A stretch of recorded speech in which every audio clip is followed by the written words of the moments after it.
There is a moment in every empire where everything almost disappears.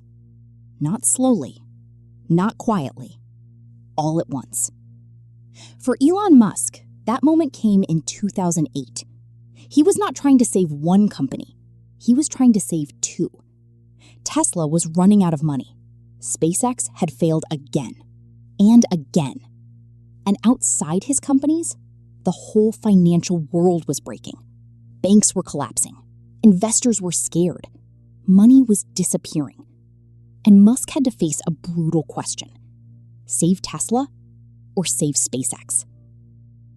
But he refused to choose. So he did something that looked insane. He put almost everything he had left into both. And if one more rocket failed, or one more investor said no, the story of Elon Musk could have ended right there. Before the chaos, Elon Musk looked like someone who had already won. He had helped build internet companies. And after PayPal was sold to eBay in 2002, he walked away with a fortune. For most people, that would be the end of the story. A mansion, a quiet life, safe investments. But Musk did not see money as a finish line. He saw it as fuel. Fuel for rockets, fuel for electric cars, fuel for ideas that sounded impossible. In 2002, he started SpaceX, a private rocket company.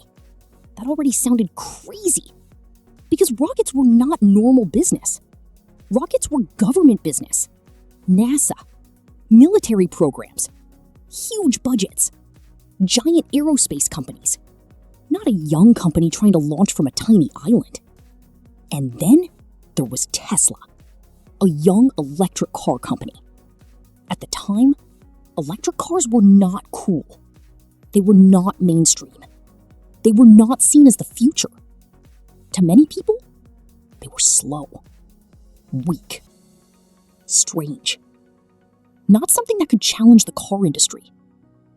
So Musk was betting on two futures that most people did not believe in yet: reusable rockets and desirable electric cars. One was extremely expensive. The other was extremely hard. And both needed money. A lot of money. But Musk had a simple belief. If the future was going to happen, someone had to build it. And he wanted to be that person. SpaceX had one big dream: make space cheaper. But rockets do not care about dreams. They care about physics. And physics is brutal. The first Falcon 1 launch failed in 2006. The second failed in 2007. The third failed in 2008.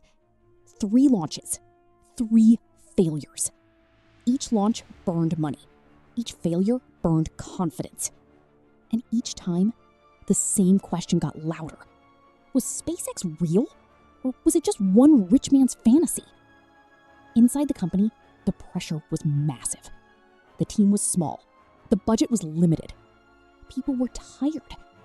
And there was not endless money. Imagine building something for years, watching it rise into the sky, and then watching it fail.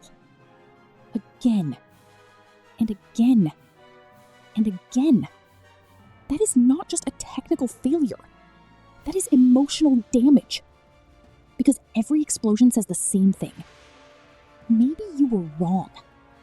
By 2008, SpaceX had one more real chance. One more rocket. One more launch. One more moment to prove it could work. If Falcon 1 failed again, SpaceX might not survive. But SpaceX was not the only problem. Tesla was also in danger. Today, Tesla looks like a giant. But in 2008, Tesla was fragile. The Roadster was hard to build. Costs were high, deliveries were slow, and the company needed cash, fast. This is the part people forget. Tesla was not always the company everyone copied. Tesla was once the company many people expected to die. Then, the financial crisis arrived. Investors became afraid. Credit froze. The world stopped taking risks. and Tesla was asking people to believe in a luxury electric sports car during one of the worst financial moments in modern history. That is a terrible time to need money, and Tesla needed money badly.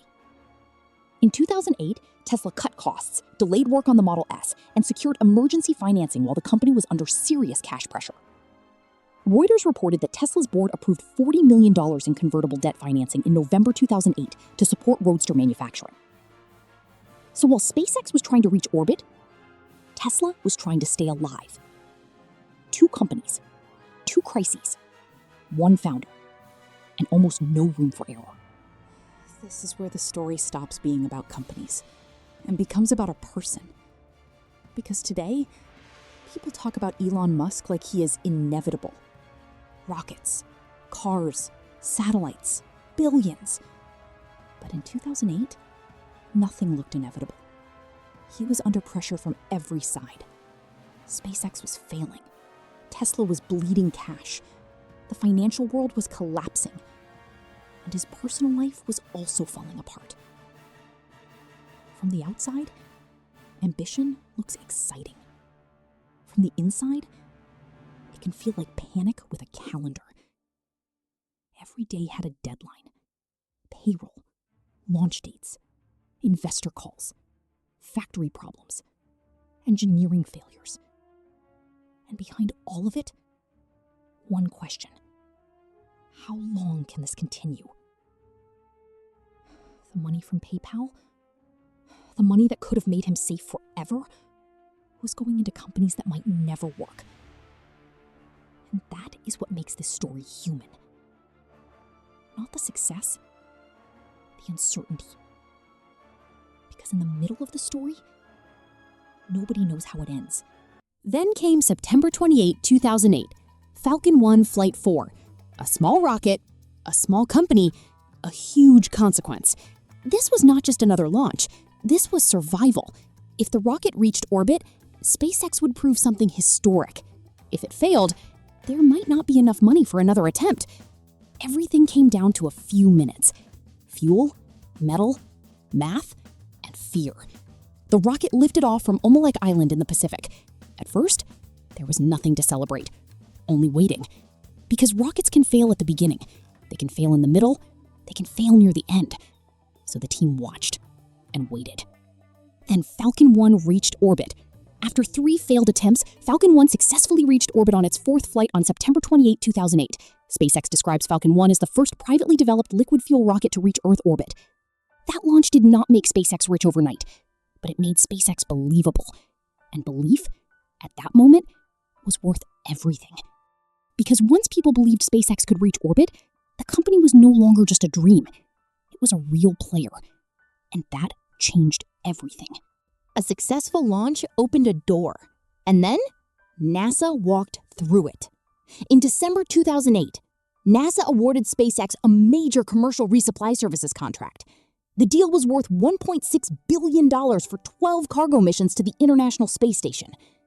For SpaceX, this was more than a contract. It was oxygen. It was validation. It was a future. Think about how fast the story changed. A few months earlier, SpaceX looked almost dead. 3 failed launches, limited money, a future hanging by one rocket. Then Falcon 1 reached orbit. Then NASA gave SpaceX a real mission. Suddenly, the company had a reason to survive. But Tesla still needed help. SpaceX had found a lifeline. Tesla was still holding its breath. At Tesla, there was no clean miracle, no single rocket launch, no one perfect moment, just survival by inches, emergency financing, cost cuts, hard conversations, pressure from investors, pressure from employees, pressure from time.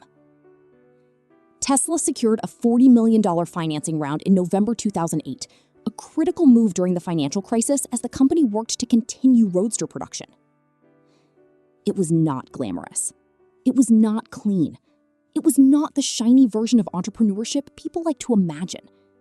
It was messy. It was stressful. And it was close. Very close. But Tesla survived. SpaceX survived. And Musk survived the year that could have ended both. Not because the problems disappeared. They did not. But because the companies lived long enough to fight the next battle.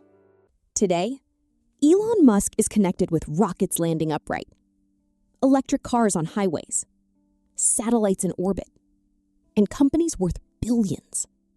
But before all of that, there was a year when everything nearly broke. A year when rockets failed. Cars were delayed. Money ran out. Investors hesitated. And the future looked very small. The lesson is not risk everything. That is too simple. The real lesson is this. Big visions are not built in straight lines. They are built through moments where the dream looks stupid. The numbers look impossible. And quitting looks reasonable. In 2008, Elon Musk did not look inevitable. He looked exposed. And sometimes, that is where empires are really born. If you like real stories behind powerful people and companies, subscribe to Silent Empires. Because behind every empire, there is a human story.